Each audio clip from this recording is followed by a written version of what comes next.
करता है, उसमें कई प्रकार के अधिकारों को सम्मिलित किया गया है। उन अधिकारों में हमने अब तक भोजन के अधिकार को, स्वास्थ्य सुविधाओं के अधिकार को, अब जो है उसके लिए सरकार द्वारा किए गए प्रयासों की हमने बात कही। एक बड़ा एक टॉपिक नजर आता है, right to privacy. Right to privacy हमेशा एक चर्चा में रहता है, यानी कि निजता का अधिकार। निजता का अधिकार हाल ही में यह चर्चा में इसलिए भी था, दो तीन बातों को लेकर के, कि एक तो पेगासस मुद्दा चर्चा में था कुछ दिनों पहले। पेगासस को लेकर के जब one nation one health card की अवधारणा दी गई, तो इसको लेकर के भी ये बड़ा चर्चा में। हाल ही में आधार और वोटर आईडी को लेकर के, आधार और वोटर आईडी को, आधार को वोटर आईडी से जोड़ने के कारण भी निजता का अधिकार चर्चा में रहा। और ये कई बार सरकार पर यह आरोप लगते रहे हैं कि केंद्र और राज्य सरकार फोन टैपिंग करती है। कई बार हमारे, क्योंकि आप विपक्षों को आप कई बार सुने होंगे कि फोन टैपिंग करता हुआ उस पर आरोप लगता रहता है। राजस्थान सरकार पर भी कुछ दिनों पहले आरोप लगा था। ठीक है, फोन टैपिंग को लेकर के भी एक आरोप लगते हैं, और कई बार हमारा भी सोशल मीडिया के माध्यम से डाटा का लीक हो जाना, नहीं सोशल मीडिया या सीधा सीधा, इसके कारण कई बार निजता का अधिकार हमेशा चर्चा में दिखाई देता है। तो एक प्रश्न आता है कि पहले तो प्रश्न आता है कि निजता का अधिकार है, निजता होता क्या है, इस अधिकार क्या है।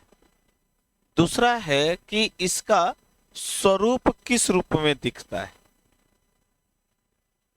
कितने प्रकार का निजता माना जा सकता है। नहीं, तीसरा यह प्रश्न उत्पन्न होता है कि इसका विकास किस रूप में हुआ। न्यायिक निर्णयों के आधार पर, यानी सर्वोच्च न्यायालय का इस संबंध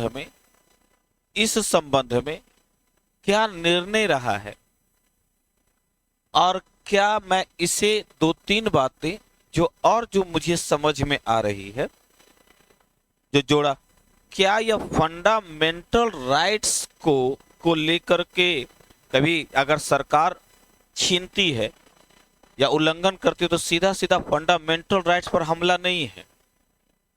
और एक धारणा है कि किसी भी समाज का निर्माण व्यक्तियों या नागरिकों से होता है, तो क्या इसको यह न मान लें कि फिर डेमोक्रेसी पर ही सीधा सीधा हमला है। क्लियर?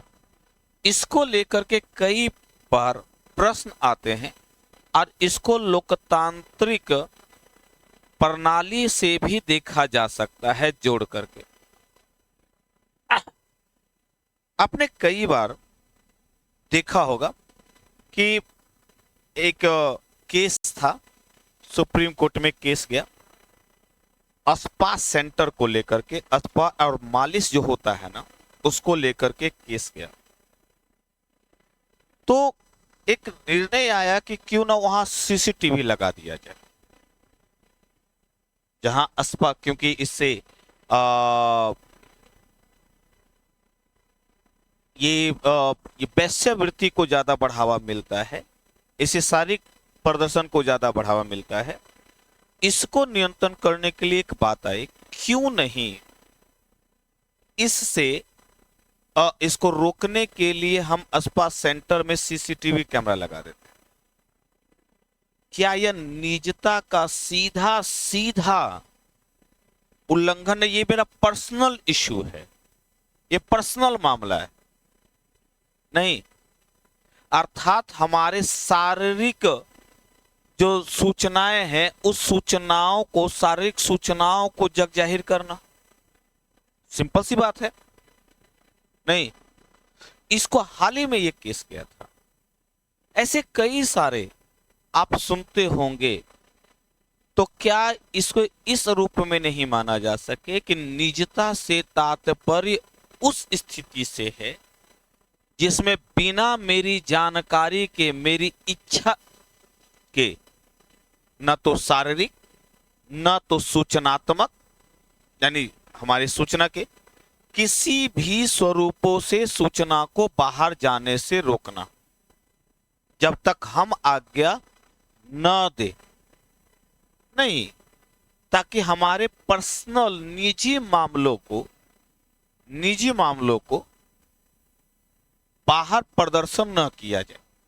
हम लोग जब डाउनलोड करते हैं, इधर हाल के दिनों में चाइनीज ऐप वगैरह बड़ा लोन जो देता है, चाइनीज ऐप जो इंटरनेट के माध्यम से जो लोन मिलता है, तो इधर काफी यहाँ तक कि कोर्ट को भी और आरबीआई को इस दिशा में कठोर कदम उठाने पड़े थे और कई लोगों ने उसके दबाव में आकर के सुसाइड कर लिया था।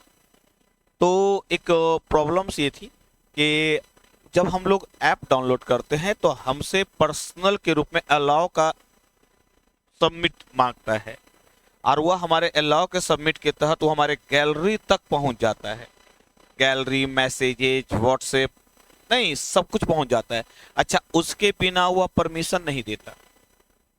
नहीं, क्या ये सीधा सीधा मैं ये मान के न चलूं कि आपके ऐप का प्रयोग जब हम कर रहे हैं तो आप मेरे निजता के, यानी कि जो गैलरी है वो मेरा पर्सनल फोटो है, उसमें मेरे परिवार का फोटो है उसमें, क्या ये सीधा सीधा मैं मान कर न चलो कि हमारे निजता में वो हस्तक्षेप करने की कोशिश कर रहा है और हम उसे परमिशन भी दे रहे हैं। हम उसे परमिशन देते हैं तब वो आता है, और हम लोग जानकारी के अभाव में उस पे हम परमिशन का बटन ऑलरेडी दबाते जाते हैं।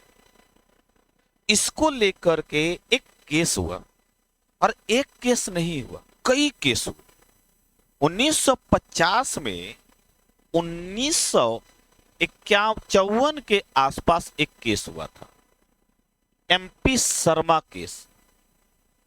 एमपी शर्मा के संबंध में एक केस था, उसका नाम था एमपी शर्मा बनाम सतीश चंद्र केस। उस केस में क्योंकि नया नया संविधान बना था तो लोगों को न्यायपालिका भी उस तरीके से विधि को ही महत्व देती थी। न्यायपालिका ने कहा इस केस में एमपी शर्मा बनाम सतीश चंद्र केस में कि नहीं जी, सरकार को अधिकार है, सरकार को अधिकार है कि वह आपके निजी मामलों में भी हस्तक्षेप कर सकता है। एक संकीर्ण व्याख्या थी, क्योंकि नया नया, मैंने कहा ना, पिछले क्लास में बताया भी होगा कि सुप्रीम कोर्ट के निर्णयों को, सुप्रीम कोर्ट के विकास क्रमों को 3-4 भागों में देख सकते हैं तोड़ करके। पहला भाग हमको टेक्सुअलिटी का भाग नजर आता है कि जहां वो लिखित बातों को ही मान्यता देता है। शुरुआती दौर में सुप्रीम कोर्ट इसी व्यवस्था से प्रभावित था और उसने कहा कि विधि में लिखा ही नहीं है, संविधान में कहीं भी नहीं लिखा, संविधान में कहीं भी नहीं लिखा है कि निजता का अधिकार होना चाहिए, इसीलिए आपको निजता का अधिकार नहीं मिलेगा। पहला मामला ये था। ठीक इसके कुछ साल बाद ही, 2-3 साल बाद ही एक और मामला गया। वह मामला गया था खड़क सिंह वाला मामला। खड़क सिंह का मामला गया था। खड़क सिंह एक डकैत था, नाम से भी पता चल जाता है यह एक डकैत था, लेकिन इस पर आरोप लगे थे, प्रमाणित नहीं हुआ था। तो कभी रात को, कभी किसी भी टाइम पुलिस है जो इस पर छापा मार देती थी, घर पर किसी भी समय, रात को 2 बजे, रात को 1 बजे। इसको लेकर के खड़क सिंह ने एक याचिका दायर की कि कहा कि यह हमारे दैहिक स्वतंत्रता का उल्लंघन है कि किसी भी समय पुलिस जो है हमारे ऊपर छापा मार देती है या आ जाती है, तो इस बात में, इस केस में दैहिक स्वतंत्रता को ध्यान में रखते हुए एक याचिका दायर की गई। कहा कि पुलिस जब न तब हमारे पास आ जाती है और हमारे जीने के अधिकार का उल्लंघन करती है। क्लियर? इस पर सुप्रीम कोर्ट ने एक निर्णय दिया। पुलिस से जब पूछा गया कि आप क्या कह, तब पुलिस कहा कि सुरक्षा का मामला है, ठीक है, संपत्ति का मामला है, सुरक्षा का मामला है, इसी कारण हमें कभी भी यहां इसके पास जाना पड़ता है। सुप्रीम कोर्ट ने यहां पर जो निर्णय दिया था, संकीर्ण व्याख्या की विधि ही बहुत महत्वपूर्ण है। विधि में लिखा ही नहीं है, संविधान में लिखा ही नहीं है, इसलिए आपको निजता का अधिकार नहीं मिलेगा। यहां पर सुप्रीम कोर्ट बदल गया और सुप्रीम कोर्ट ने दो बात कही। एक बात तो कहा कि नहीं, प्रत्येक व्यक्ति की निजता होनी चाहिए, प्रत्येक व्यक्ति की निजता होनी चाहिए। पुनराविलोकन सुप्रीम कोर्ट कर रहा है अपने दिए गए पूर्व के निर्णयों के आधार पर, न्यायिक पुनराविलोकन का अधिकार का प्रयोग कर रहा है। ठीक इसी समय एक और बात कही कि जहां देश हित का मामला, समाज हित का मामला हो, उस संबंध में उस पर युक्तियुक्त निर्बंधन किया जाए, युक्तियुक्त निर्बंधन किया जाए, अर्थात पुलिस जांच भी कर सकती है। दोनों बातें सुप्रीम कोर्ट ने खड़क सिंह मामले में कही। क्लियर? अब यह विवाद ऑब्वियस बात है कि बढ़ना लाजिमी था और समय समय पर यह विवाद और बढ़ा। इसी में 1997 में एक केस गया जिसको People's Union for civil Liberties और भारत सरकार का मामला माना जाता है। इस केस में यह कहा गया कि निजता के अधिकार का उल्लंघन नहीं होगा, लेकिन लोकहित का, यानी खड़क सिंह के ही मामले को 1997 में एक और कहा गया, इसका नाम था पीपल्स ऑफ इन लिबर्टीज और भारत सरकार, यूनियन ऑफ इंडिया, भारत सरकार, 1997 में केस गया। केस यह था कि देखिए, निजता का अधिकार प्रत्येक व्यक्ति का मामला है, पर्सनल मामला है।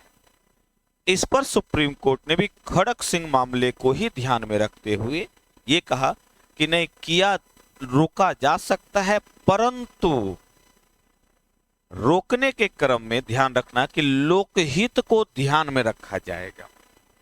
कि हमें लगता है कि आप से हमें जानकारी, सुरक्षा को खतरा है, तो आपकी जांच कर सकते हैं, लेकिन लोकहित को ध्यान में रखे, बार बार आप उसकी निजता का उल्लंघन नहीं करेंगे, लेकिन लोकहित को ध्यान में रखते हुए आप उसका प्रयोग कर सकते हैं।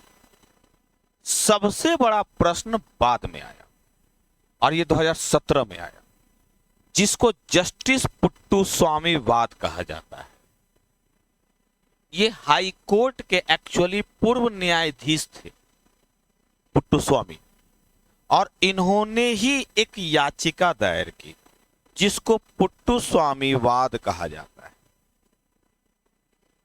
और इन्होंने जो याचिका दायर की थी पुट्टुस्वामी वाद बनाम भारत सरकार, इस याचिका में, यह 2017 में हुआ था, इन्होंने आधार को लेकर के किया था, क्योंकि आधार बायोमेट्रिक से बना होता है, यानी कि हमारा निजी जो शारीरिक जो है, चाहे हाथ और आंखों की पुतलियों से लेकर के बना होता है, ठीक है। अब उसी आधार को चुनौती दिया 2017 में कि इसका प्रयोग कैसे होगा। ये बड़ा विवाद, क्योंकि न्यायाधीश पूर्व न्यायाधीश रहे हैं, तो ऑलरेडी उनको पता था सब कुछ।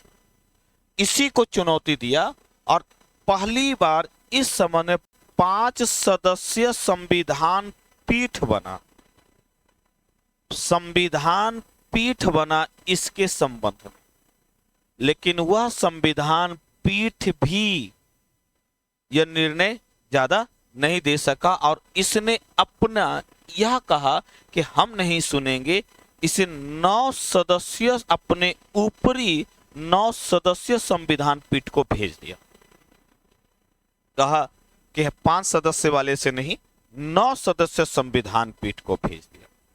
और इस पीठ ने उसके पूर्व के निर्णयों से व्यापक रूप से परिवर्तन कर दिया और इसमें परिवर्तन करते हुए अलग निर्णय दिए और कहा कि निजता का अधिकार गरिमा पूर्ण जीवन जीने से है, इसलिए सरकार इस संबंध में हस्तक्षेप नहीं करेगी।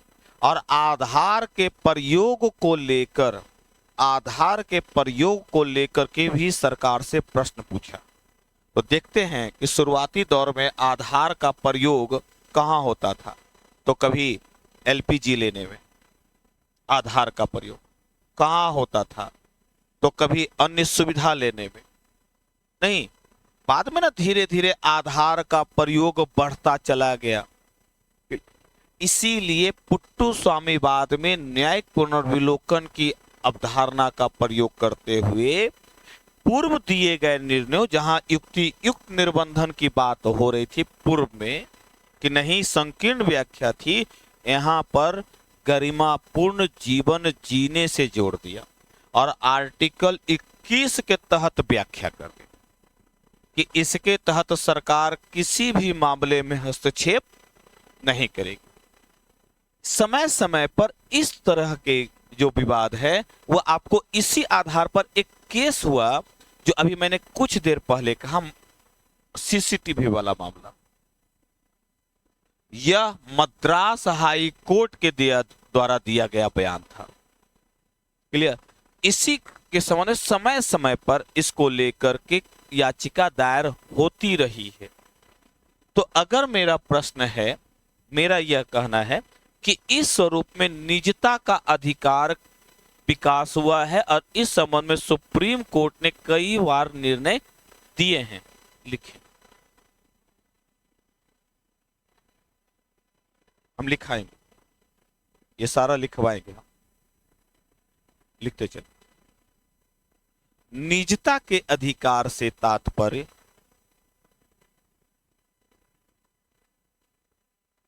निजता के अधिकार से तात्पर्य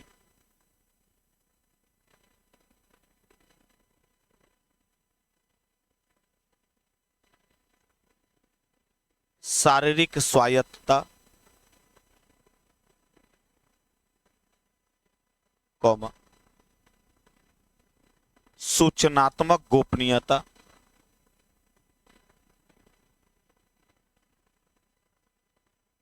तथा पसंद के अधिकार से है।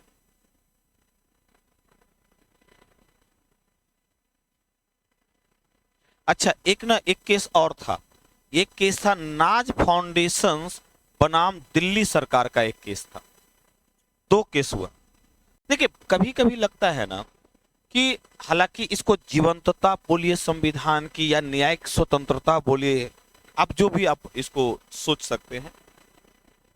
नाज फाउंडेशन बनाम दिल्ली सरकार वाले मामले में सुप्रीम कोर्ट ने समलैंगिकता को लेकर के एक बयान दिया और समलैंगिकता को कहा कि पर्सनल रूप से जो भी वयस्क व्यक्ति है वह अपनी इच्छा अनुसार समलैंगिक संबंध स्थापित कर सकता है। उसको अवैध नहीं माना,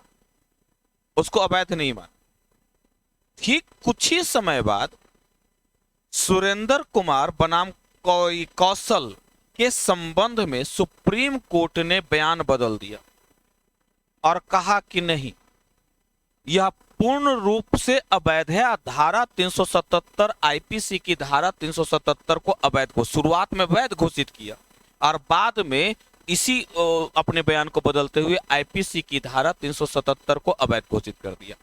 377 जो है समलैंगिकता के संबंध में।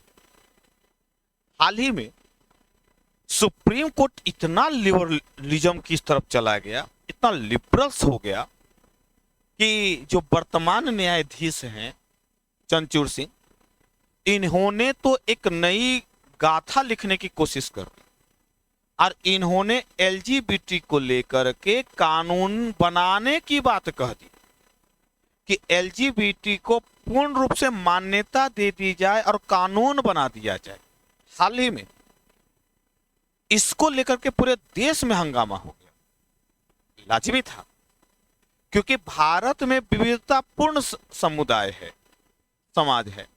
हिंदू धर्म स्वीकार नहीं करता, इस्लाम धर्म स्वीकार नहीं करता, नहीं आपका यहूदी धर्म स्वीकार नहीं करता, इनका पर्सनल मामला है। ईसाई में भी एक वर्ग है जो स्वीकार नहीं करता, एक वर्ग स्वीकार करता है। प्रोटेस्टेंट और कैथोलिक जो दो वर्ग है, उसमें से एक वर्ग जो स्वीकार करता है, एक वर्ग स्वीकार नहीं करता। और इसको लागू करने के लिए, कानून बनाने के लिए पूरे संविधान में कई संशोधन करने पड़ते। कभी कभी लगता है ना कि सुप्रीम कोर्ट जो निर्णय देता है, तो या हो सकता है कुछ समय और परिस्थितियों के आधार पर वो निर्णय आते हैं, इसमें कोई दो राय नहीं। प्रत्येक न्यायाधीश की अलग अलग तर्क होता है देते समय, लेकिन ये भी ध्यान में रखा जाना चाहिए कि उन्होंने इसके पूर्व भी निर्णय दिए हैं, क्योंकि सुप्रीम कोर्ट को अभिलेखीय न्यायालय का दर्जा प्राप्त है, नहीं, और क्योंकि उसका जो दिया गया निर्णय वह रिकॉर्ड में रखा होता है, ठीक है। इसलिए उसके द्वारा दिए गए निर्णय को आप, अगर आप जो पूर्व निर्णय दिए, इसको भी ध्यान में रख करके निर्णय दिया जाना चाहिए। इसको तो हम ये कहेंगे कि यह तो न्यायिक समीक्षा और न्यायिक पुनराविलोकन का विस्तार है। बड़ा यहाँ पर कंफ्यूजन शब्द है जो मैं बोल रहा हूं, न्यायिक समीक्षा और न्यायिक पुनराविलोकन। इंग्लिश शब्द देखिएगा ना, तो दोनों का इंग्लिश शब्द जुडिशियल रिव्यू है, न्यायिक समीक्षा और न्यायिक पुनराविलोकन का, लेकिन हिंदी शब्द दोनों का अलग अलग, दोनों का मीनिंग अलग अलग। न्यायिक समीक्षा और न्यायिक पुनराविलोकन में अगर हिंदी की शब्दों की बात करें तो आपको अंतर नजर नहीं आता। समीक्षा का मतलब होता है किसकी, तो कानून की या किसी व्यक्ति की समीक्षा, यही ना मानते हैं। अब पुनराविलोकन का मतलब होता है जो मैंने निर्णय दिया है ना, उस पर मैं विचार करूंगा। आमतौर पर तो हम शाब्दिक अर्थ तो यही ना है समीक्षा और पुनराविलोकन का, लेकिन इंग्लिश शब्द देखिए ना, तो दोनों में इंग्लिश शब्द जुडिशियल रिव्यू है। ये बड़ा कंफ्यूजन है जुडिशियल रिव्यू को लेकर के। समीक्षा का मतलब होता है, देखो समीक्षा का मतलब दो प्रकार की समीक्षा, विधायिका द्वारा बनाए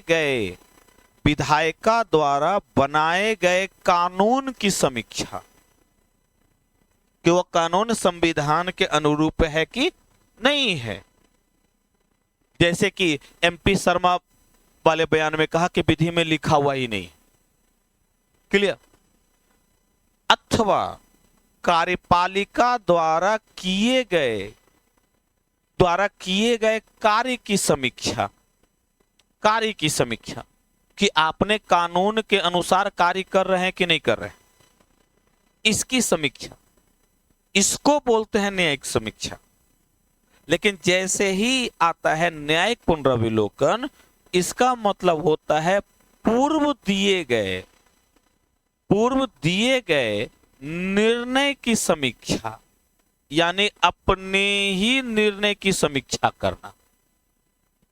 ये समीक्षा शब्द, यहां भी समीक्षा इसीलिए जुडिशियल रिव्यू शब्द लिखता है। अगर एग्जाम में जुडिशियल रिव्यू आ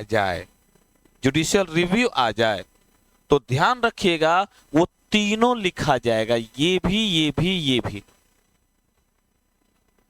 ध्यान रख, यहां पर एक कंफ्यूजन है कि हिंदी में लिखा हुआ है न्यायिक पुनराविलोकन और इंग्लिश में लिखा हुआ जुडिशियल रिव्यू, तब मैं क्या करूंगा? नहीं, इंग्लिश में, हिंदी में लिखा हुआ है न्यायिक समीक्षा और हिंदी में, और इंग्लिश में लिखा हुआ है जुडिशियल रिव्यू, तब मैं क्या करूंगा? इंग्लिश शब्द को ही ध्यान में रखना है। जब भी जुडिशियल रिव्यू शब्द आ जाएगा ना, तो ये तीनों लिखा जाएगा।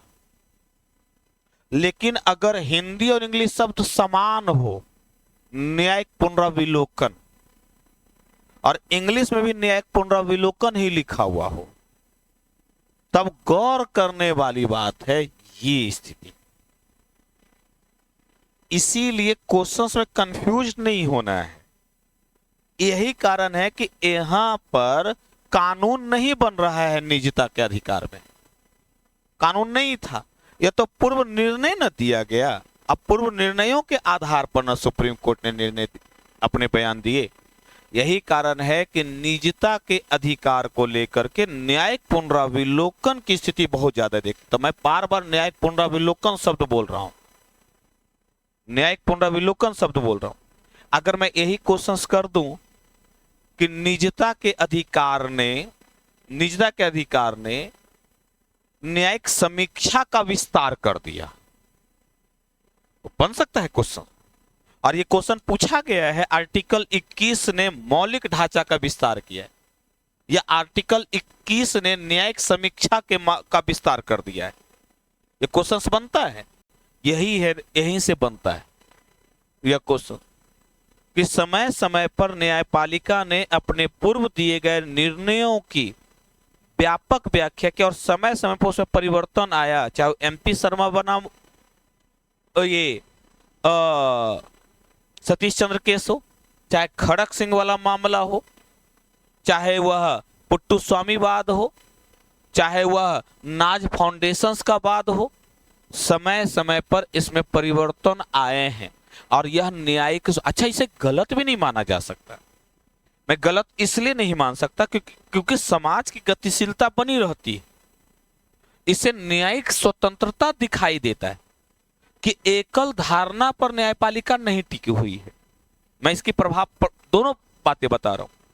मैं इसकी प्रभावशीलता पर यह कहना चाह रहा हूं कि इससे न्यायपालिका की प्रभावशीलता बनी रहती है, इसमें गतिशीलता दिखाई देती है कि समय और परिस्थितियों पर निर्णय होता है। क्लियर? इसी को आज मैं क्लास में बता रहा था कि इसी अवधारणा को ध्यान रखिएगा, इसी अवधारणा को संशोधनात्मक न्याय कहा जाता है, जो अरस्तु ने दिया था। जब इस तरीके की व्याख्या जो न्यायपालिका विभिन्न मुद्दों पर देती है, जो समय और परिस्थितियों पर डिपेंड करता है, इस प्रकार के न्याय को संशोधनात्मक न्याय कहा जाता है। समय समय पर इसमें परिवर्तन दिखाई देता है और डेमोक्रेसी के लिए बहुत जरूरी है। इसीलिए मैंने यहां पर क्वेश्चंस में ऑलरेडी यह लिख दिया है। डेमोक्रेटिक प्रणाली के लिए बड़ा बेहतर, ये बेहतर माना जा सकता है। लिखिए, क्या लिखे?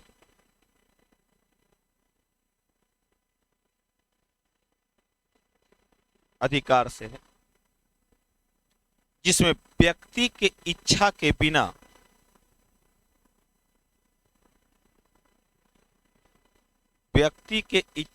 बिना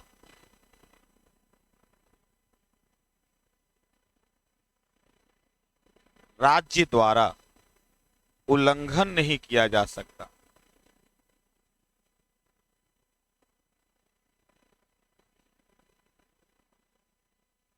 राज्य द्वारा उल्लंघन नहीं किया जा सकता।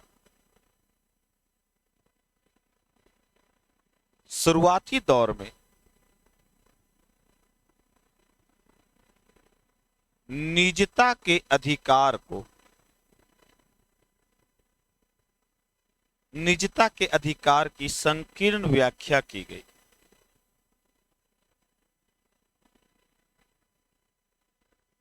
(1954) में। अच्छा, यहां पर केस स्टडी जरूर दीजिएगा लिखते समय, निजता के अधिकार की संकीर्ण व्याख्या की। पॉलिटी की विशेषता है बंधु केस स्टडी और आर्टिकल का प्रयोग। अगर केस स्टडी नहीं लिख पा रहे, इसलिए हर पार्ट में हम केस स्टडी लिखाते चल रहे हैं साथ साथ, ठीक है? बिना केस स्टडी के पॉलिटी में मार्क्स उठाया ही नहीं जा सकता है। केस स्टडी का मतलब क्या? तो न्यायिक निर्णयों को शामिल कर सकते हैं, संविधान संशोधनों को शामिल कर सकते हैं, या कोई अन्य राज्य में हुए घटनाक्रम को संवैधानिक स्तर पर हुए घटनाक्रम को उदाहरण के रूप में ले सकते हैं। केस स्टडी के बिना कोई क्वेश्चंस लिखा ही नहीं जा सकता। मैं एक क्वेश्चंस बोलूं कि निजता के अधिकार से क्या समझते हैं, ठीक है, लोकतांत्रिक प्रणाली में या नागरिकों का विकास निजता के अधिकार को बढ़ावा देता है, यानी कि बिना निजता के अधिकार के नागरिकों का विकास संभव नहीं है। इस संबंध में न्यायिक निर्णयों के आधार पर आलोचनात्मक समीक्षा करें। क्लियर? साफ साफ क्वेश्चन में कह रहा है कि इस संबंध में न्यायिक निर्णय क्या क्या हुआ है और वह न्यायिक निर्णय कितना आप उससे सहमत है, कितना नहीं है, एकदम साफ कह रहा है क्वेश्चन में। क्लियर? अब यहां पर आप केस स्टडी नहीं देंगे तो आपका अच्छा यही क्वेश्चंस को बदल दीजिए, दूसरे स्वरूप में पूछिए। हर क्वेश्चंस का स्वरूप अलग अलग होता है, टॉपिक एक है, क्वेश्चंस अलग अलग होंगे, ये ध्यान रखिएगा। मैं बार बार कर रहा हूं, 4 प्रकार से क्वेश्चंस बनते हैं, हर क्वेश्चंस में 4 प्रकार से क्वेश्चंस बनेंगे टॉपिक से। पहला, अगर इसी क्वेश्चंस को दे दे कि निजता के अधिकार से क्या समझते हैं, हाल में हुए घटनाक्रम के आधार पर इसकी समीक्षा करें तथा सुप्रीम कोर्ट के दिए गए निर्णयों के आधार पर आलोचनात्मक व्याख्या करें। करंट जोड़ दिया इसी क्वेश्चंस को और बदल दीजिए, निजता के अधिकार से क्या समझते हैं, इसके विकास क्रम, इसके अच्छा कीजिए या विकास क्रम पर टिप्पणी लिखिए। तब विकास क्रम कैसे, तो न्यायिक निर्णयों के आधार पर। एकदम बदल जाएगा क्वेश्चन ये। और जितना भी आपने टॉपिक सुना, जो क्वेश्चन सुने अभी उस टॉपिक से, सब क्वेश्चंस का आंसर अलग अलग होगा, सेम हो ही नहीं सकता, संभव ही नहीं है कि सेम हो जाएगा। अगर आपने सेम लिख दिया, जैसे ही आपने दिमाग में लगाया कि निजता का अधिकार तो पूछ लिया, अब तो मजा आ गया। क्वेश्चन जरूर ध्यान में, क्वेश्चन कहना क्या चाह रहा है, हर क्वेश्चन स्वरूप अलग अलग है। जैसे कहूं कि निजता के अधिकार से क्या समझते हैं, अधिकार से क्या समझते हैं, नहीं, न्यायिक निर्णयों के आधार पर आलोचनात्मक समीक्षा करें। क्रिटिकल एनालिसिस करना है। पहला क्वेश्चन तो ये लिख हो गया, और दूसरा क्वेश्चन यदि पूछ दिए कि निजता के अधिकार से क्या समझते हैं, इसके विकास क्रम पर टिप्पणी लिखें। अब बदल गया क्वेश्चन पूरी तरह से, है निजता का अधिकार लेकिन बदल गया। अगर यही क्वेश्चंस को दे दें कि निजता के अधिकार से क्या समझते हैं, निजता के अधिकार से क्या समझते हैं, लोकतंत्र मानव के विकास के लिए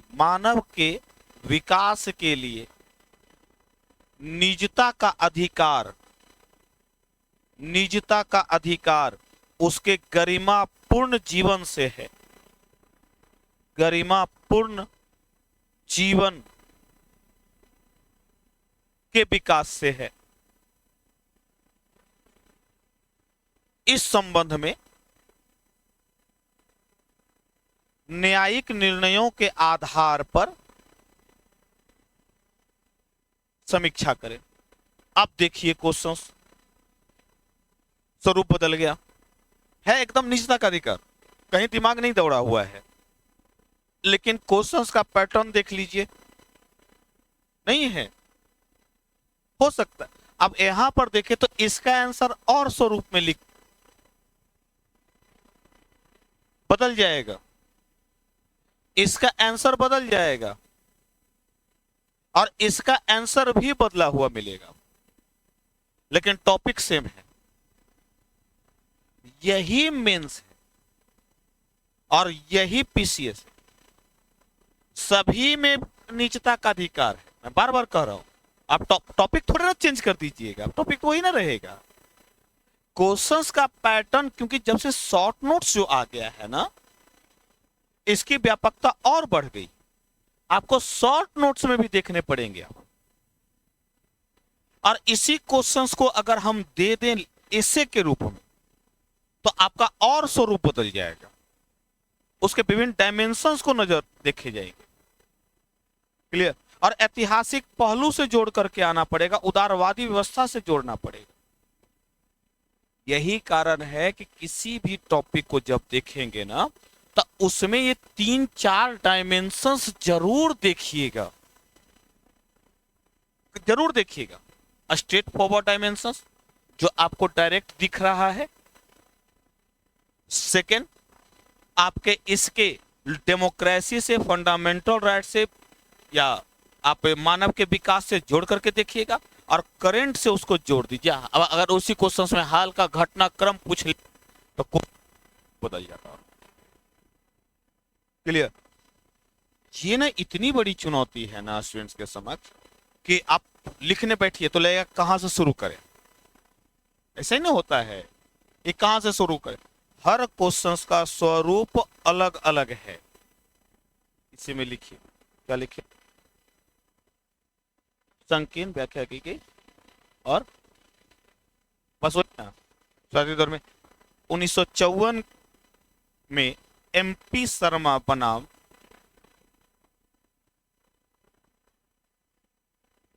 सतीश चंद्रवाद में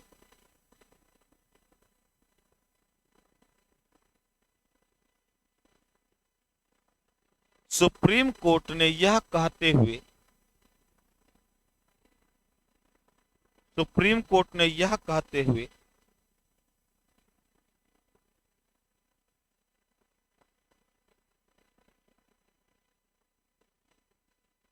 इसकी संकीर्ण व्याख्या की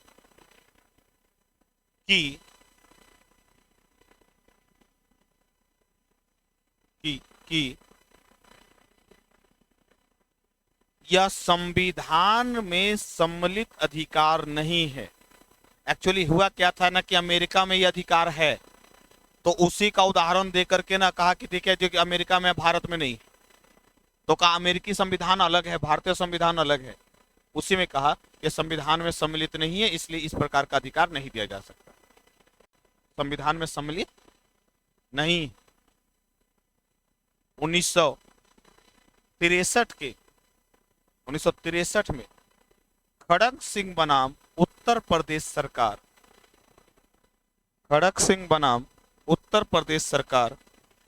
ओहो, तब समझ में आ रहा था।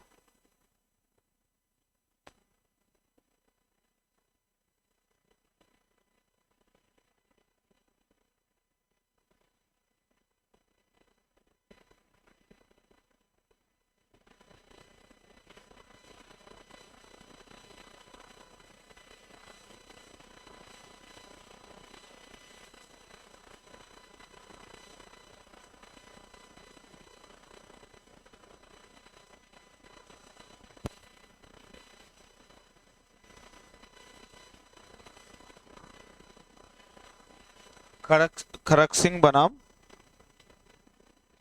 उत्तर प्रदेश सरकार वाद में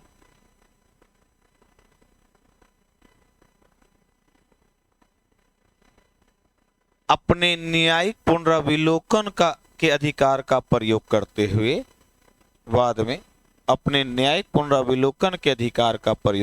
हुए,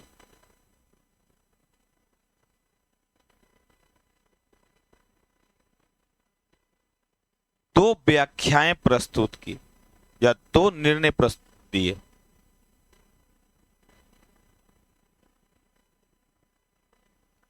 पहला, निजता के अधिकार को अनुच्छेद 21 के तहत व्याख्या की। यहीं से शुरू हुआ था। निजता के अधिकार को अनुच्छेद 21 के तहत व्याख्या की।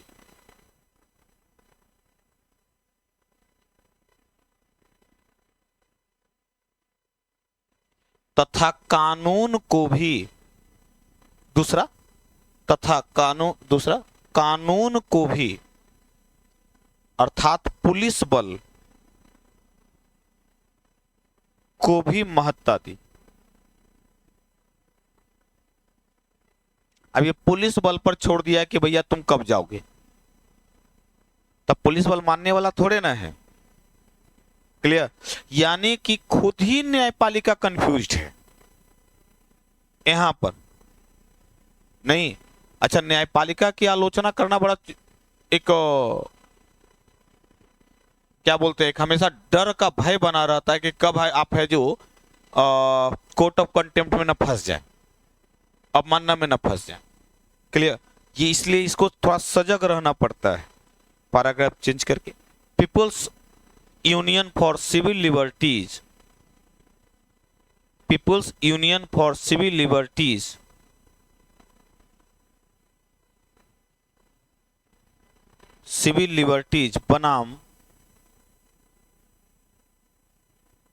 बनाम union of India civil liberties बनाम यूनियन ऑफ इंडिया 1997 वाद में 1997 वाद में अनुच्छेद 21 की व्याख्या करते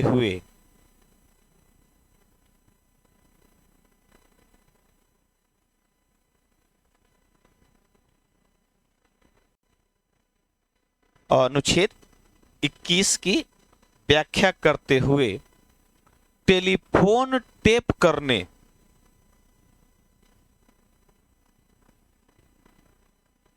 को अनैतिक माना,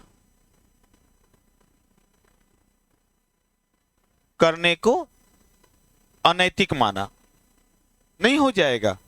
अच्छा, उसी बाद में अच्छा एक बात ये भी कहा कि ठीक है ना, लेकिन अगर सुरक्षा का मामला होगा तब। बात तो यही कि यहां पर तो आप जो कह रहे हैं कि ठीक है टेलीफोन टेप करना किसी भी, अच्छा कोई आतंकवादी होगा तो उसका टेप करना कैसे होगा? तो क्या वो उसको निजता का अधिकार उसको देना चाहिए? एक प्रश्न तो मन में एक आता है कि ठीक है, जो सभ्य नागरिक है, जो संविधान को जो वैल्यू देता है, मान्यता देता है, तो हम मान के चलते हैं कि ठीक है उसकी आप नहीं कर सकते आपत्ति। लेकिन यदि कोई आतंकवादी है, आप याद कीजिए एक बड़ा फेमस केस था यूपी में, श्री प्रकाश शुक्ला का केस, बड़ा एक, और वह तब चर्चा में आया था जब उसने उस समय के तत्कालीन मुख्यमंत्री की सुपारी ले ली थी। 25 साल का नवयुवक था और उसने मुख्यमंत्री की सुपारी ले ली थी श्री प्रकाश शुक्ला ने। उसको पकड़ने के लिए, क्योंकि उस समय मोबाइल है जो बहुत कम लोग के पास होता था, ठीक है, और उसको पकड़ने के लिए श्री प्रकाश शुक्ला, वो जल्दी मोबाइल, वो छोटा उस समय CDMA टाइप का मोबाइल आता था। क्लियर? अब उसको पकड़ने के लिए जाल बिछाई गई और उसका फोन टैप किया गया। तो क्या मैं ये मान के चलूं कि श्री प्रकाश शुक्ला के निजता के अधिकार का सीधा सीधा उल्लंघन था? एक प्रश्न तो मन में आता है। और खड़क सिंह वाला मामला तो यही था। नहीं, यही कारण है कि यहां पर सुप्रीम कोर्ट थोड़ा सा पोलाइट हो जाता है। इसलिए कहा कि ठीक है आप टेप कीजिए, लेकिन आपको परमिशन लेना पड़ेगा किसी का भी टेप करने से। तो किसका परमिशन होगा? या तो केंद्रीय गृह सचिव का, होम सेक्रेटरी का, सेंट्रल होम सेक्रेटरी का, अथवा राज्य स्टेट होम सेक्रेटरी का आदेश होगा और लोकहित में ध्यान में रखते हुए ही फोन टेप होगा। तो क्या ये फिर तो वही वाली बात नहीं आ गई? फिर तो राज्य जो चाहेगा उसको कहेगा अच्छा ये जो है इससे हमको डर है, इसका फोन टेप करो। इसका पैमाना क्या होना चाहिए? इस पर बहुत विवाद हमेशा देखने को मिलता है। हाँ, तो अब तो पब्लिक वेलफेयर का तरीका क्या, तो क्या राज्य एक शोषक नहीं हो जाएगा? पब्लिक वेलफेयर के नाम पर तो राज्य हमेशा शोषक रहा है। हम जनता के लिए काम करना चाहते हैं और जनता का घर तोड़वा रहे हैं, तो पब्लिक पब्लिक वेलफेयर के लिए तो राज्य हमेशा ये रहा है। तो फिर आपको राजीव नगर में जो घर तोड़ा गया वो तो गलत था, फिर नहीं तोड़ना चाहिए था पब्लिक वेलफेयर, क्योंकि वहां घर बन चुकी थी। इस पर लेकर के इसीलिए तो कभी कभी लगता है कि राज्य नाम की कोई चीज होनी ही नहीं चाहिए। यहां पर राज्य का मतलब मेरा सरकार, तो मैं कहूं कि ये तो आदि मानव में फिर जाने वाली स्थिति है। महात्मा गांधी ने भी राज्य को शोषक तत्व माना है। इसे राम राज्य की कल्पना में, आजकल राम खूब चले हुए हैं, राम राज्य वाला खूब चला हुआ है, तो राम राज्य की कल्पना में महात्मा गांधी ने राज्य को शोषक तत्व कहा कि राज्य नाम की कोई चीज होनी ही नहीं चाहिए। कार्ल मार्क्स ने भी राज्य को एक शोषक तत्व माना था और कहा कि राज्य नाम का होना चाहिए, शोषण करता है, सब एकदम से तो अपनी इच्छा से करे सब। तो यहां पर कहीं ना कहीं राज्य की स्थिति को समझने की जरूरत होती है। लिखें इसी में, क्या लिखे? अनैतिक माना, परंतु लोकहित को ध्यान में रखने की भी बात कही, तथा परंतु लोकहित को भी ध्यान रखने में, लोकहित को ध्यान में रखने की बात कही।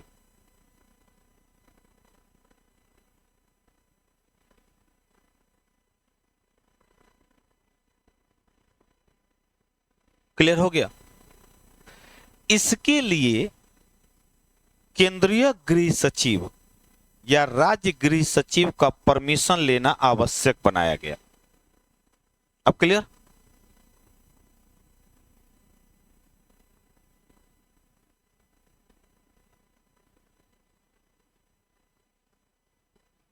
केंद्रीय गृह सचिव तथा राज्य गृह सचिव का परमिशन लेना यानी आदेश लेना आवश्यक बनाया गया।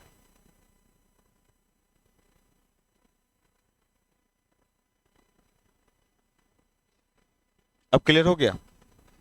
पैराग्राफ चेंज करके वर्ष 2017 में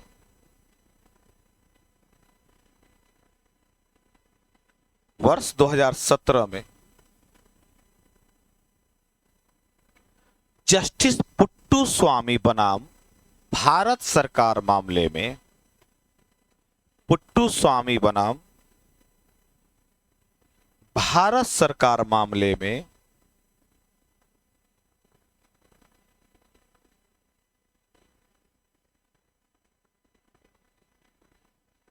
इसकी व्यापक व्याख्या की गई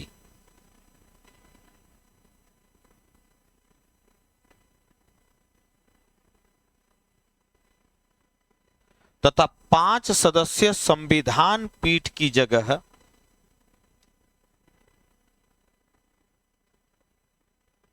5 सदस्यीय संविधान पीठ की जगह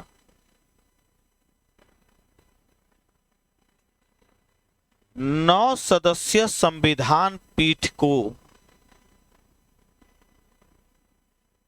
के द्वारा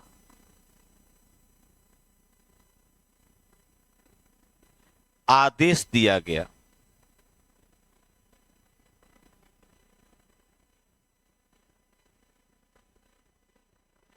यह याचिका आधार के प्रयोग, आधार तथा बायोमेट्रिक,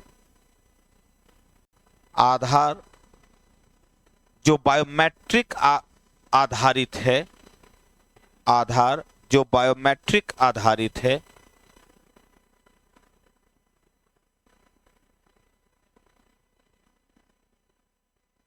के प्रयोग को लेकर की गई।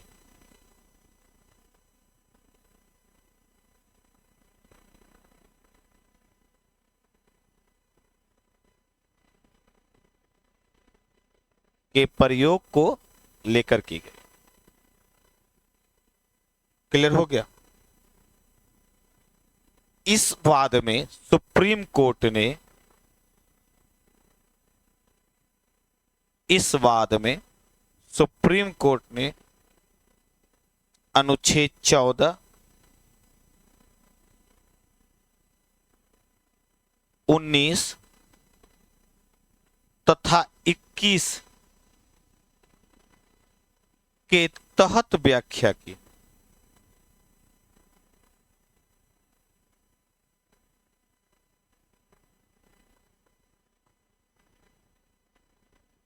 के तहत व्याख्या की।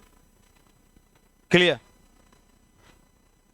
तथा युक्ति युक्त निर्बंधन की भी बात कही।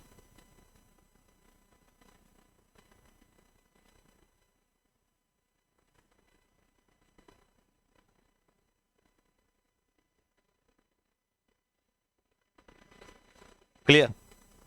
अब यहां पर फिर पुट्टू साम्यवाद वाला में फिर वही स्थिति आया।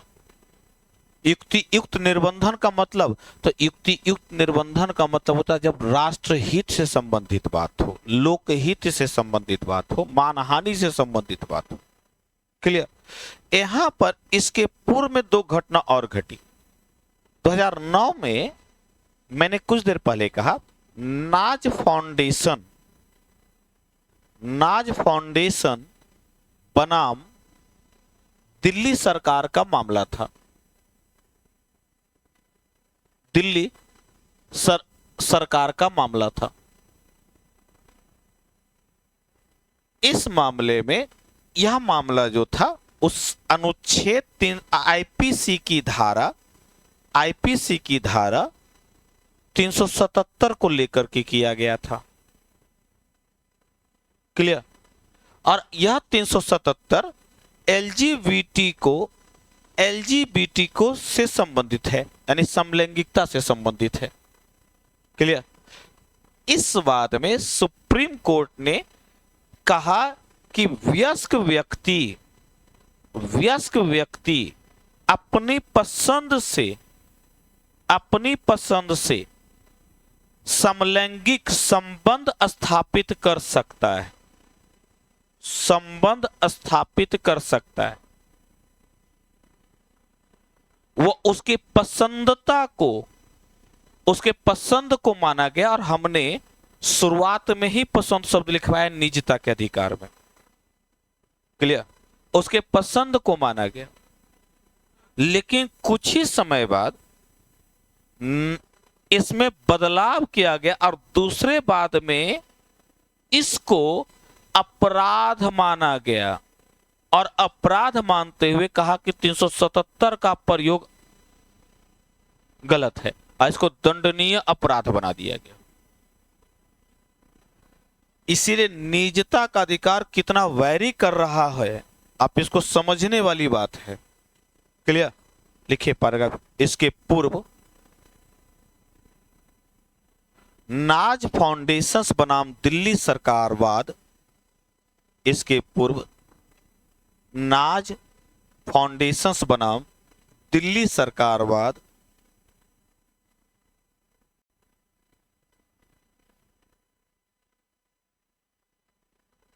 बनाम दिल्ली सरकारवाद 2009 के मामले में आईपीसी की धारा, अच्छा आईपीसी का नाम बदल गया है, भारतीय न्याय संहिता, आईपीसी की धारा 377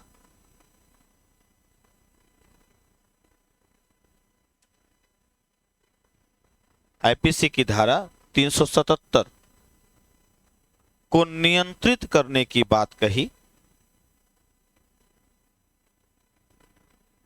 तथा समलैंगिकता को वैध माना।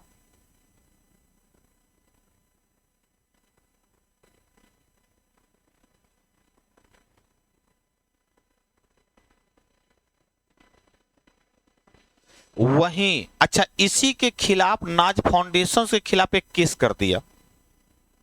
नाज फाउंडेशन के पक्ष में फैसला गया था। ठीक है। तो नाज फाउंडेशन के खिलाफ, अच्छा कोई भी जब धारा जब कोई होती है ना, तो उस सरकार की तरफ से लड़ी जाती है। जैसे मान लिया एबीसी बनाम बिहार सरकार। कोई भी एक कोई केस होता है ना एफआईआर, तो सरकार के माध्यम से होता है। हो सकता पर्सनल भी होता है और सरकार, तो कोई अगर पर्सनल नहीं है तो सरकार उसका केस देखेगी, ठीक है। तो इसीलिए कभी भारत सरकार या कभी दिल्ली सरकार या कभी बिहार सरकार जैसे शब्दों का प्रयोग करते हैं। इसी क्योंकि नाज फाउंडेशन के पक्ष में फैसला किया था कि समलैंगिकता के अधिकार को लेकर के, इसी नाज फाउंडेशन पर केस कर दिया सुरेश कुमार कौशल ने। आज सुरेश कुमार कौशल ने केस कर दिया और कहा कि यह एक पर जो अब दिया गया है, एक याचिका दायर की गई और कहा गया कि नहीं, यह फैसला अवैध है। 2013 में सुरेश कुमार कौशल बनाम नाज फाउंडेशन बाद में सुरेश कुमार कौशल बनाम राज फाउंडेशन बाद में बनाम नाज फाउंडेशन बाद में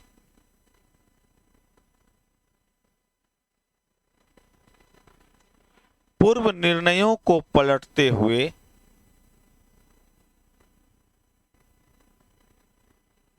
समलैंगिक संबंधों को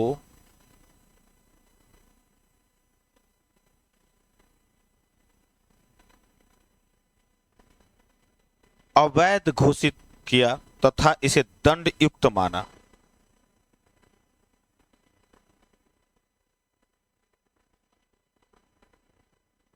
अब क्लियर समझ में आ गई? अब पूरा निजता का अधिकार अब क्लियरिटी होता चला जा रहा है। क्लियर? आप इसको करंट से जोड़ते चली जाइए।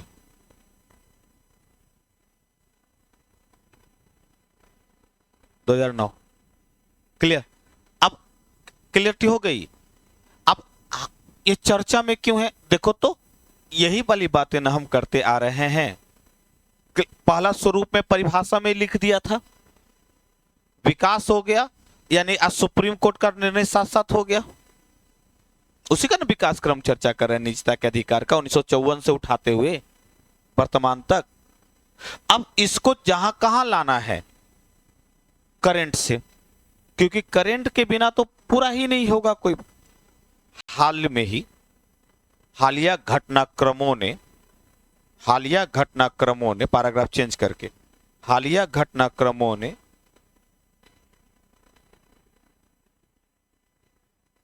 निजता के अधिकार को पुनः चर्चा में ला दिया।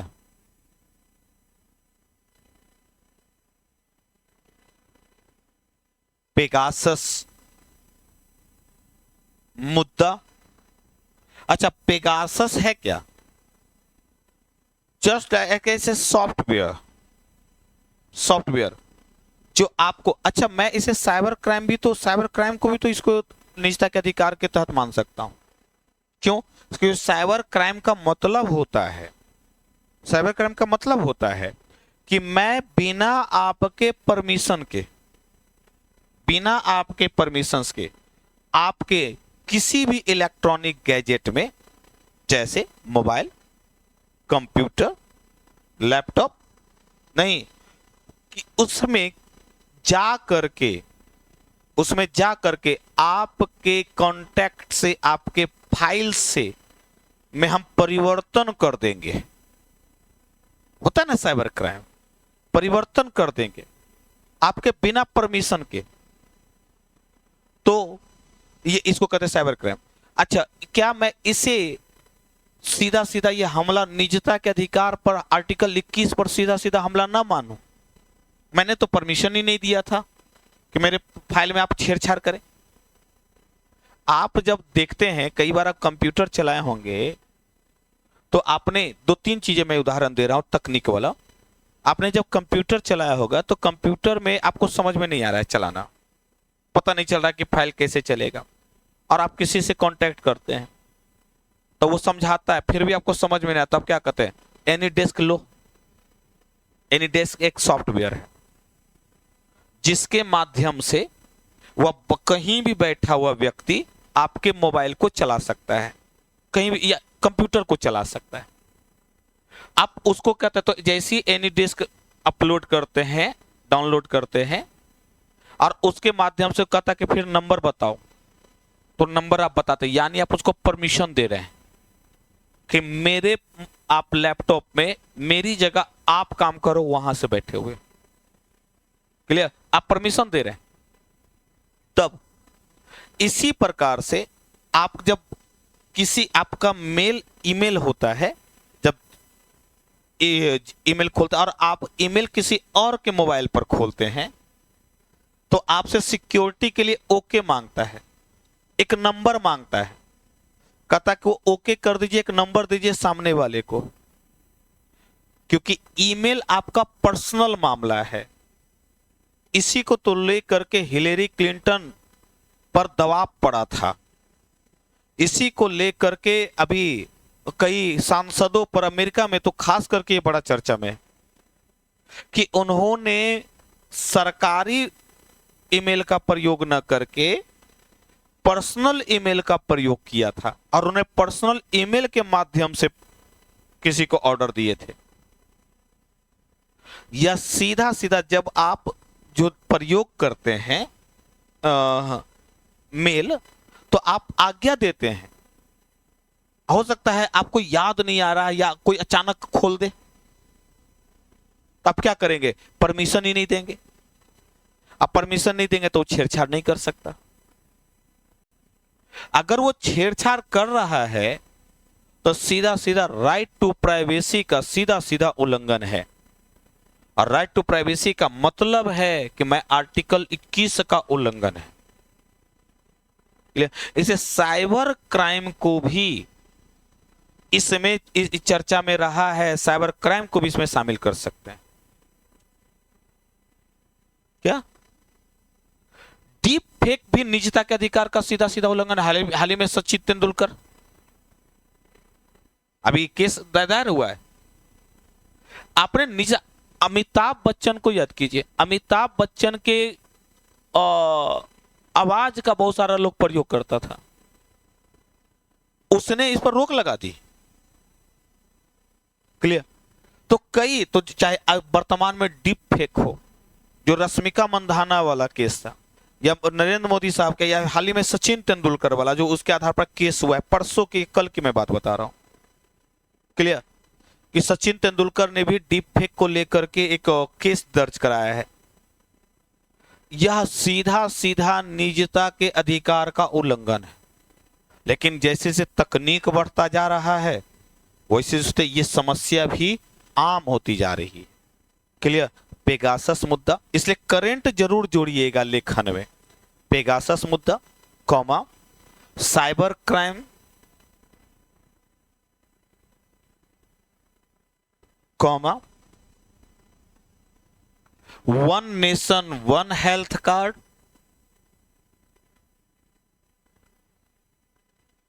कॉमा, आधार से वोटर आईडी को जोड़ना,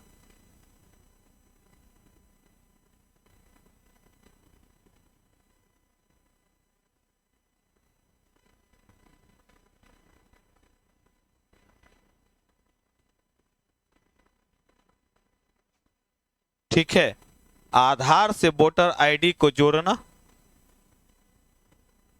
कॉमा, डीप फेक मुद्दा, डीप फेक का चर्चा में आना आदि के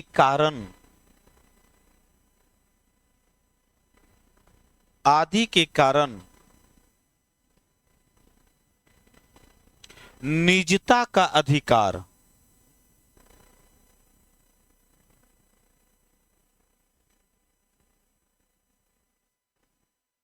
पुनः चर्चा में है।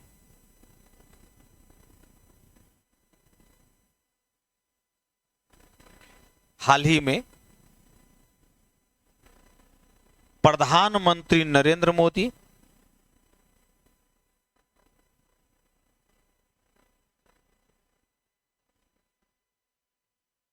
भारतीय अभिनेत्री रश्मिका मंदाना, केस स्टडी, में बार बार कह रहा हूं केस स्टडी देना ही देना होगा लेखन में। रश्मिका मंदाना तथा पूर्व भारतीय क्रिकेटर सचिन तेंदुलकर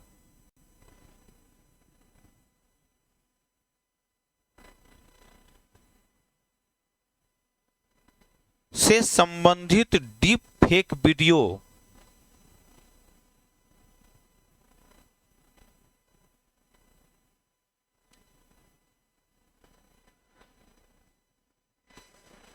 निजता के अधिकार का उल्लंघन करते हुए दिखाई देते हैं।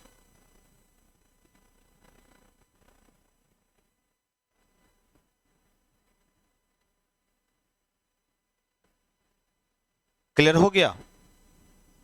तो इस संबंध में चर्चा में, अच्छा इन सब में एक देख लीजिए अलग अलग। पेगासस मुद्दा यह था कि कई सांसदों ने कहा कि इजराइल का सॉफ्टवेयर है, पीटी में भी क्वेश्चन आया हुआ है, पेगासस वाला चर्चा में था, ठीक है। इजराइल का सॉफ्टवेयर है पेगासस जो है, और यह सॉफ्टवेयर किसी मोबाइल में इनबिल्ड हो जाता है, तो उस मोबाइल में से किए गई बात या कोई भी टेक्स्ट मैसेजेज वह सभी को दूसरे लोगों तक पहुंच जाता है, वह लीक हो सकता है। इसको लेकर के संसद ही नहीं चलने दिया था विपक्षी दलों ने। क्लियर?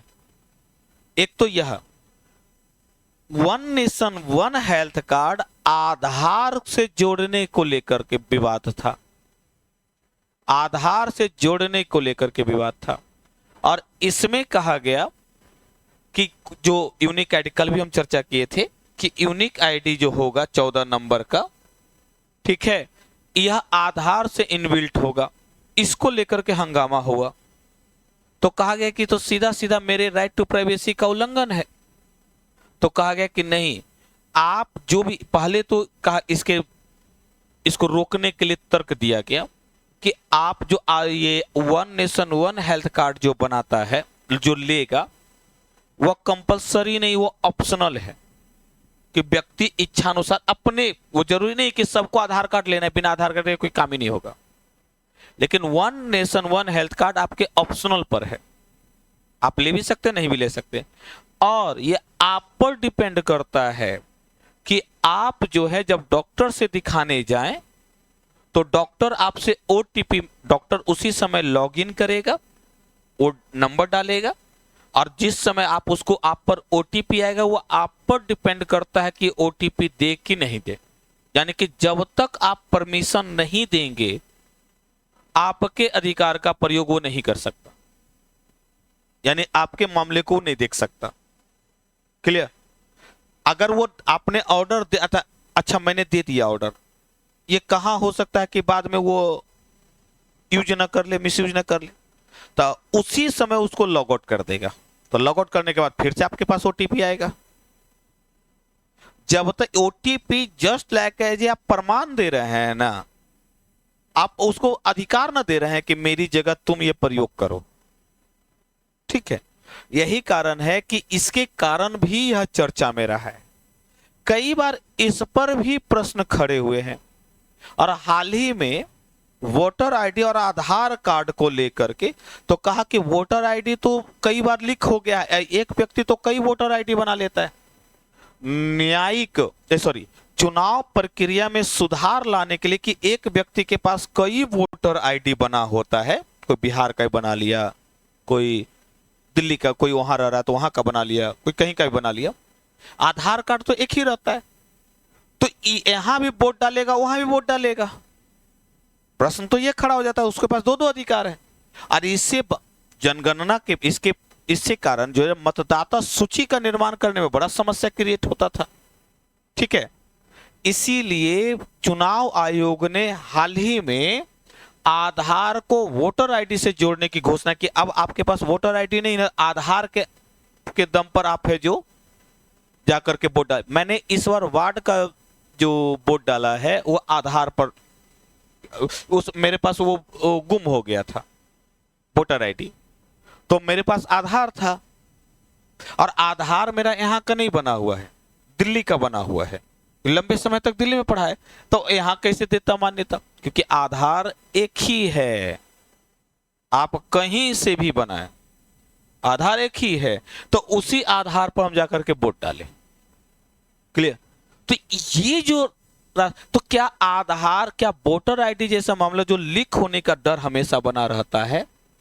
और वोटर आईडी, अच्छा सारा आधार बैंक से लिंक है, आधार बैंक से, अब बैंक से कई डाटा लीक होने का डर कई बार हुआ भी है, ठीक है। अच्छा, आधार को पैन से भी जोड़ दिया गया है। क्लियर? इसी आधार, और आधार आपके अकाउंट से भी जुड़ा हुआ है, आधार आपके बायोमेट्रिक से जुड़ा हुआ है, आधार आपका मतलब हर सुविधा से जोड़ दिया है। तो क्या मैं एक सीधा सीधा ना मानूं कि सरकार पूरी तरह से एकदम आधार के आधार पर नहीं, आपको एकदम या हम लोग को नियंत्रित करने की कोशिश कर रही है? कभी कभी तो प्रश्न मन में आता है कि पहले लाया ही क्यों गया था? तो क्या ये सीधा सीधा तो एक सुप्रीम कोर्ट खुद सरकार से पूछा नंदन नीलकेनी से, कि नंदन के यूआईडीए के शुरुआत में अध्यक्ष है उस समय मनमोहन सिंह की, सरकार से पूछा आधार लाने का कारण बताओ, क्या करना चाहते हो आधार ला करके? तो सरकार का हम जानते ही नहीं है। मतलब जो आधार ला रहा है उसी को सुप्रीम कोर्ट में बयान है ये, और कहा हम नहीं जानते आधार का प्रयोग कहां करेगा, किया जाएगा। एक कॉमिक सीरियल आती है कपिल शर्मा, तो एक बार ऐसी कॉमिक करते करते उसने एक बड़ी बड़ी बात कह दी। वो बात करते करते उसने कहा कि मेरे पास आधार है, तो खुद कहता है पर इस आधार का हम खुद कंफ्यूज है, प्रयोग कहां करें। मतलब आप आश्चर्यजनक है, लेकिन धीरे धीरे आप देखिए कहां लिंक नहीं कर दिया। आप जमीन लेते हैं तो आधार, आप जमीन बेनामी संपत्ति से भ्रष्टाचार को नियंत्रित करने के लिए, आप अकाउंट खोलते हैं तो आधार, मोबाइल सिम लेते हैं तो आधार। क्लियर? सीधा अगर आधार नंबर यदि अगर किसी के पास चला गया तो उससे तो कई हर चीज वो समझ जान सकता है। इसलिए कहीं ना कहीं मुझे लगता है कि भारत एकदम टाइम बॉम्ब पर बैठा हुआ है आधार को लेकर के।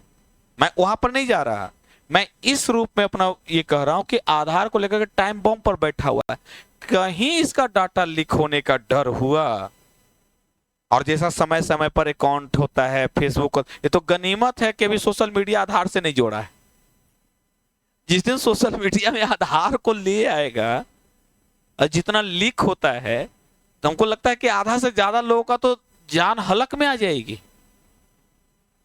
क्योंकि उसका अकाउंट जुड़ा हुआ है। कितना बड़ा क्राइम हो सकता है, ये टाइम बॉम्ब है एक प्रकार का मेरे अनुसार तो। क्लियर? इसलिए आधार का प्रयोग बड़ा सोच समझ करके किए जाने की आवश्यकता है।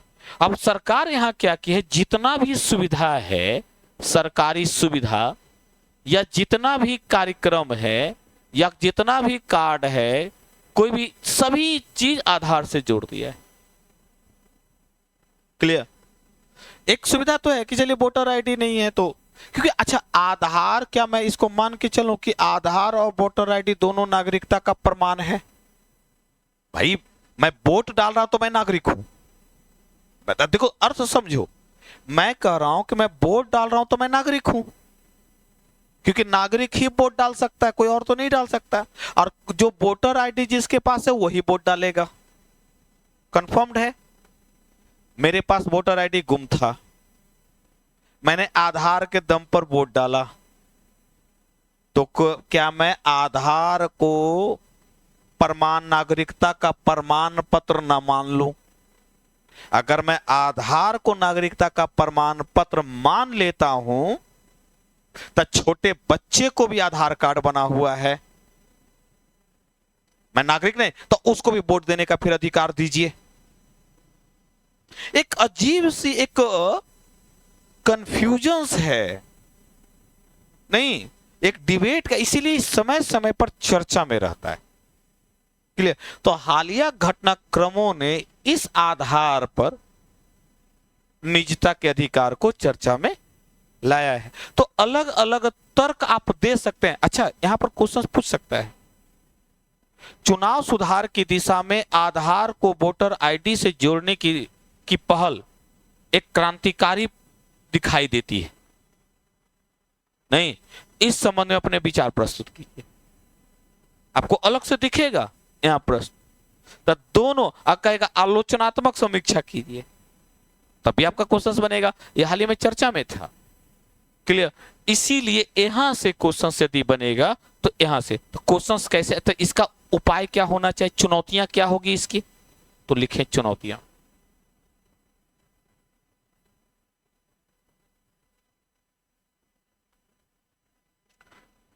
पहले तो इसका एक तर्क है कि इसका महत्ता क्या है निजता के अधिकार का। एक प्रश्न तो ये आता है ना कि इसका महत्व बताइए, तो पहले महत्ता लिखिए, बाद में चुनौतियां लिखिए।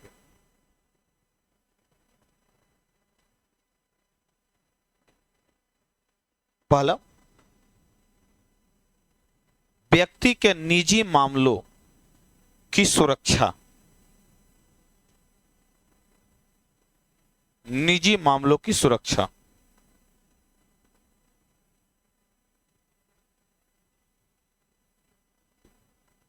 सेकंड, राज्य के शोषण पर नियंत्रण।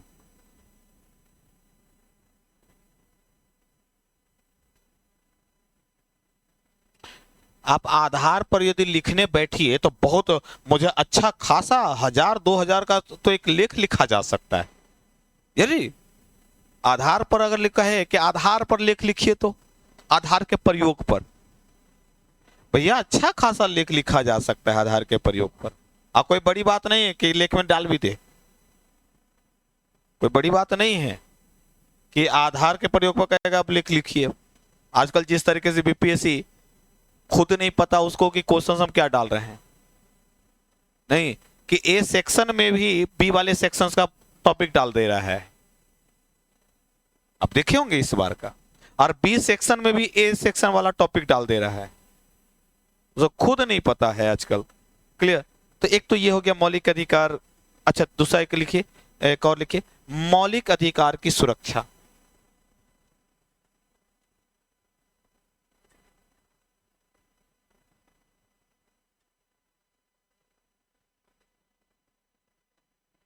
नहीं हो गया, तो ये तो हो गया महत्ता। अब लिखिए चुनौतियां।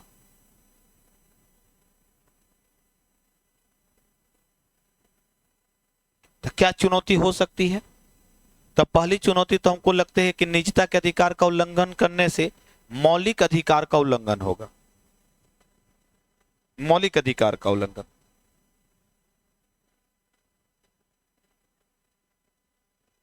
राज्य द्वारा दुरुपयोग किए जाने की संभावना।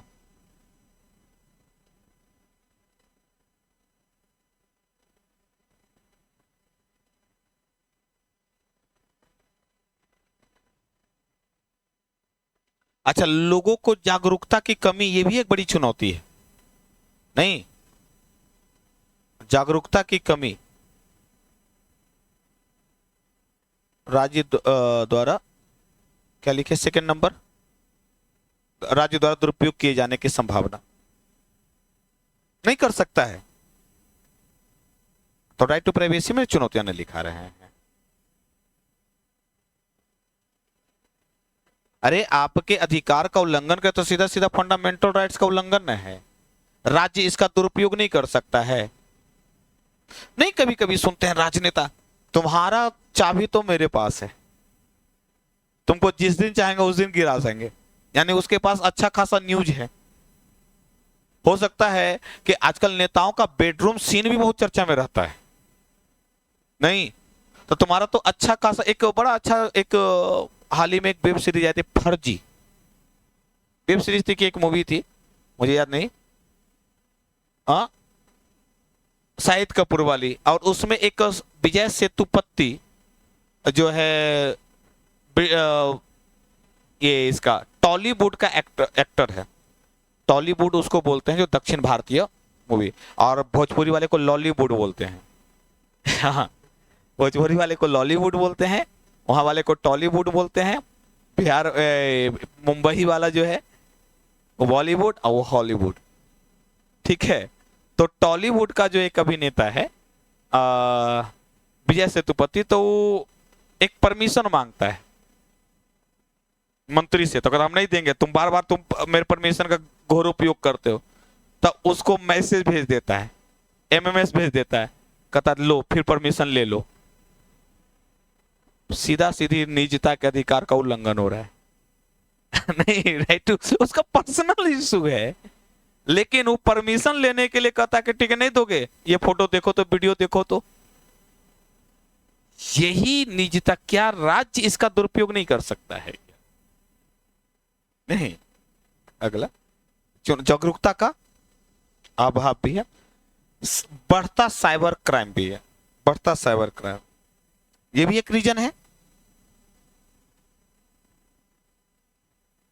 हम मूवी खूब देखते हैं, हाँ, मतलब सप्ताह में 2 मूवी तो कंफर्म्ड है कि, और उससे सीखने को बहुत कुछ मिल जाता है। जैसे अभी मैंने उदाहरण क्या बताया, अब ये अलग बात है कोई एंटरटेनमेंट के रूप में देखता होगा, तो सीखने को बहुत मिल जाता है मूवी से। ऐसा नहीं कि हर मूवी देखने कोई कोई ढिसुम ढिसुम वाला होता है। हो गया ये समाधान क्या होना चाहिए, तो जो चुनौती है वही समाधान है, जो चुनौती है वही समाधान है। अब ये मत लिख लीजिएगा एग्जाम में कि जो चुनौती वही समाधान है। तो यानी कि साइबर क्राइम के संबंध में कड़े कानून का निर्माण। हाल ही में आईटी एक्ट जारी किया गया था, कड़े कानून का निर्माण।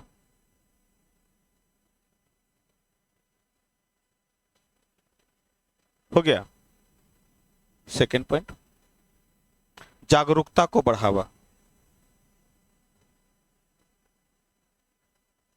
राज्य द्वारा नियंत्रणकारी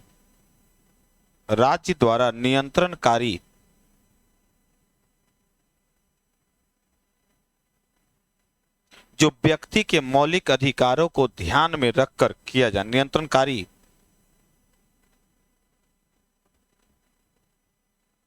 जो व्यक्ति के मौलिक अधिकारों को ध्यान में रखकर किया जाना चाहिए। नियंत्रणकारी कार्य कर दीजिएगा, सेंटेंस पूरा होगा। नियंत्रणकारी कार्य जो व्यक्ति के मौलिक अधिकारों को ध्यान में रखकर किया जाना चाहिए, यानी सामंजस्यता बनाई जानी चाहिए। अंत में तो यही होगा। अब क्वेश्चंस पता चल गया। अब अगर क्वेश्चंस पूछेगा तो वही जो क्वेश्चंस हमने भी लिखवाया है, 3 क्वेश्चंस लिखवाया, पता है ना, यही क्वेश्चंस। तो यहां से आपसे यदि अगर क्वेश्चन पूछेगा तो इस रूप में आ जाएगा। तो निजता का अधिकार, मतलब आर्टिकल 21 देखते चलो ना, अभी तो शुरुआत हुई है, तो 3 का तो शुरुआत। अभी नेशनल एजुकेशन पॉलिसी पढ़िएगा तब चलिएगा आगे। आर्टिकल 21A, कल इच्छा मृत्यु, कल तो नहीं होगा, मंडे को मरने का अधिकार पढ़ेंगे। मरने का भी अधिकार चाहिए हमको, ठीक है। नेक्स्ट क्लास में चर्चा करेंगे।